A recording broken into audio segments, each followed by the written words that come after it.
So welcome back to my channel, Learn Mathematics Step by Step. So in last video we discussed about the brain teaser first question number.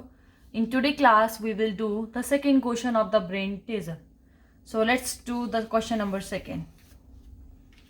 Question number second, state whether the following statements are true.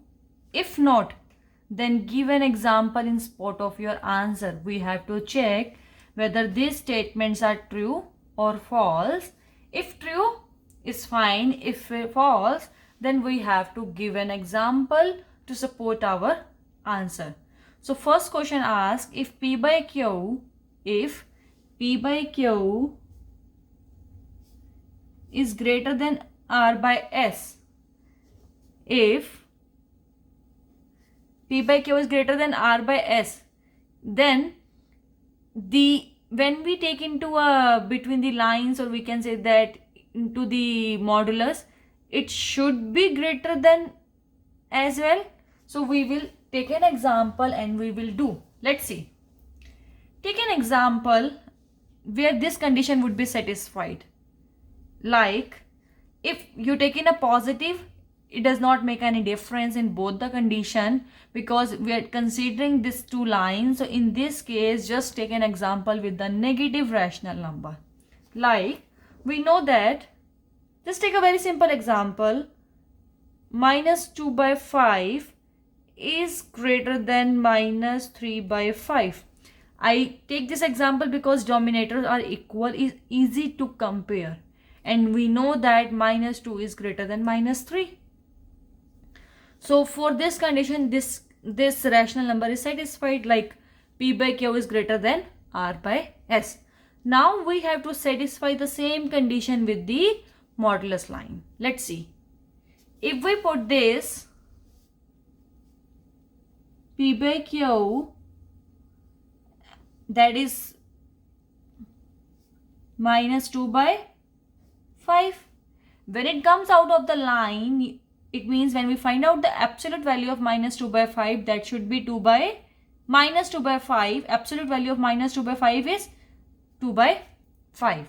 And in same way, R by S.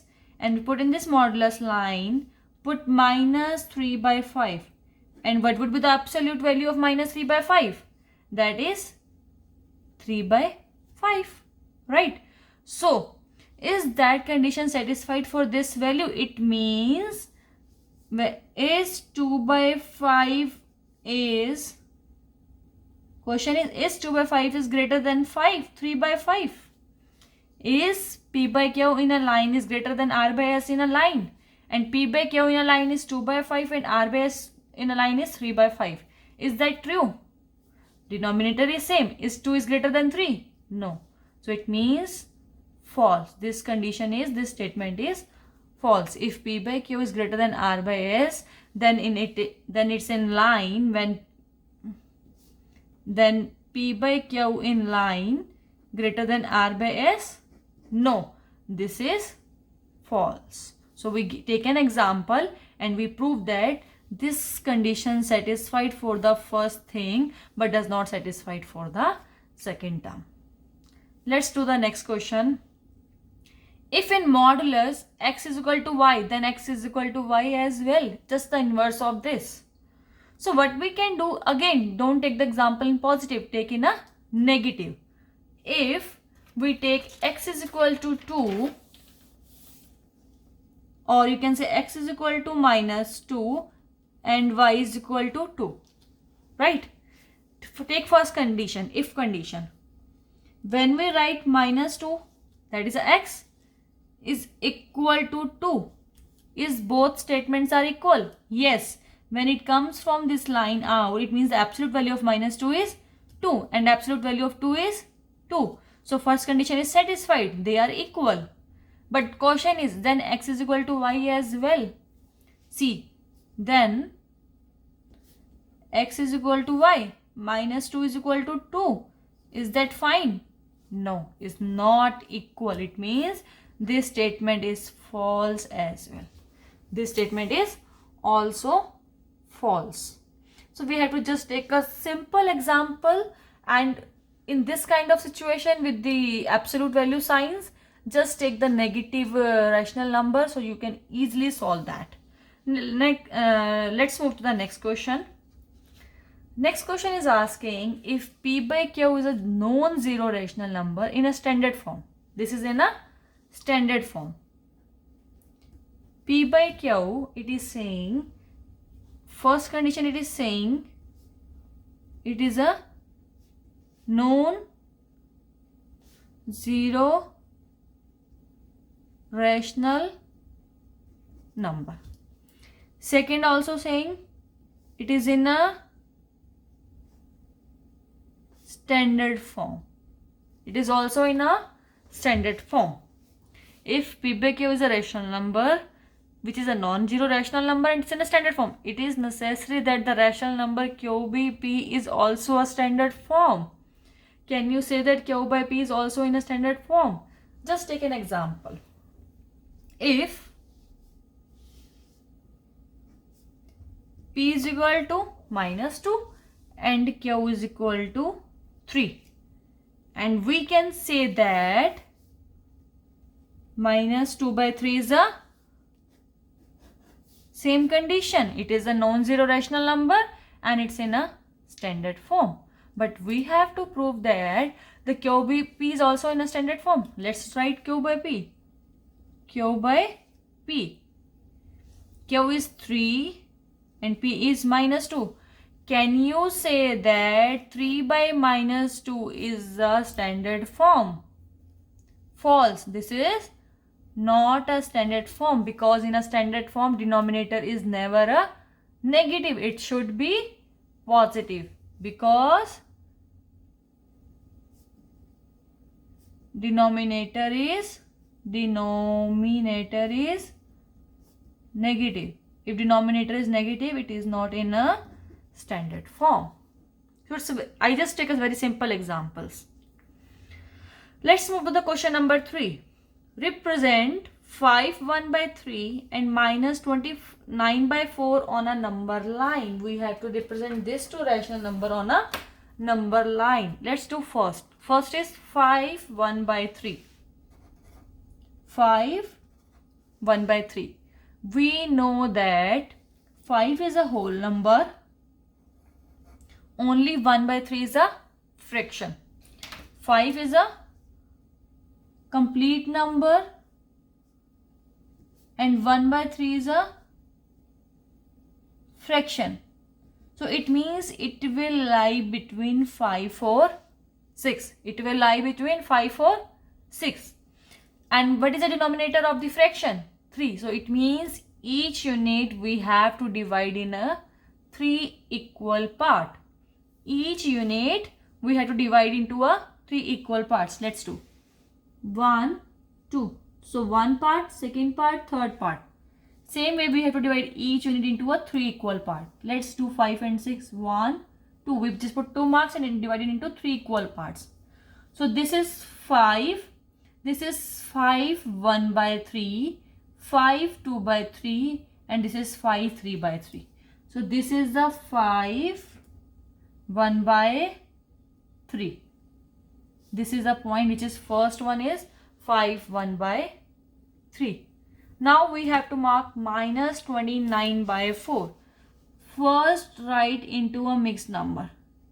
When we write into a mixed number, it means minus remain as it is. 7 4 the 28.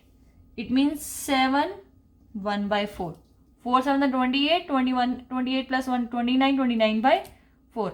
It means this number lies between -7 and -8.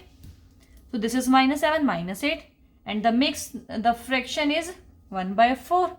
It means we have to divide each unit into 4 equal parts. Let's divide. 1, 2, 3, 4. So these are the 4 equal parts. So first is 7 1/4. Second is 7 2/4. Third is 7 3/4. So the first point is 7 1/4. It's very easy. Just take the complete number and we know that the fraction lies between the next to that number. So we just divide the unit into the number of parts equal to the denominator, then we mark it. Let's move to the next question. Question number 4. Question number 4 is asking, arrange the following rational numbers in descending orders. We have to arrange this rational number. It means minus 3 by 10, minus 7 by 5, 9 by minus 15, and 18 by 30. We have to write this 4 rational number in a descending order. Descending means big to small. Descending means big to small number. So how we can compare this to rational number? First, take the least common multiple of this all 4 rational number of the denominators, then make the denominator equal. So it's 5, 10, 15 or 30. So every number have a common factor, that is 5. 5 1 the 5, 5 2 the 10, 5 3 the 15, 5 6 the 30. Now this 2 number have a common factor, which is 2. 1 remain as it is, 2 1 the 2, 3 remain as it is, 2 3 the 6. Now common factor of 3 and 3 is 3 by itself. 1 1 1 1. So what is the least common multiple? Least common multiple is 5 into 2 into 3. 5 to the 10, 10 3 the 30. 30 is the least common multiple. It means just make every denominator as a 30. First make this one. 3 by 10. Multiply 3 by 3. Next second. Minus 7 by 5. Multiply 6 by 6. 9 by minus 15. Multiply minus 2 by 2, because we have to make it a 13, not minus 30. Then 18 by 30 remain as it is. So what it comes? Minus 9 by 30. Minus 42 by 30. Minus 18 by 30. And 18 by 30. Now the denominators are equal. We have to just compare numerator. Now denominators are equal. Compare only numerator. So see, big to small. What is the bigger one? Positive 18. It means 18 by 30. Which is bigger than? See, which is the next one? Minus 9 is the biggest one, because when we goes toward negative, minus 1 is bigger, minus 2 is smaller, minus 3 is smaller, so on. So minus 9 by 30. Which is bigger than? Minus 18 by 30. Which is bigger than? Minus 42 by 30. Which it means first 18 by 30, 9 by 30 is minus 3 by 10. Minus 18 by 30 is 9 by minus 15. And minus 42 is minus 7 by 5. So this is the descending order of a rational number. So only 3 questions we covered today. Question number 2, question number 3, question number 4. That's all for today. Thank you so much for watching my video. Don't forget to like and share my videos. Thank you.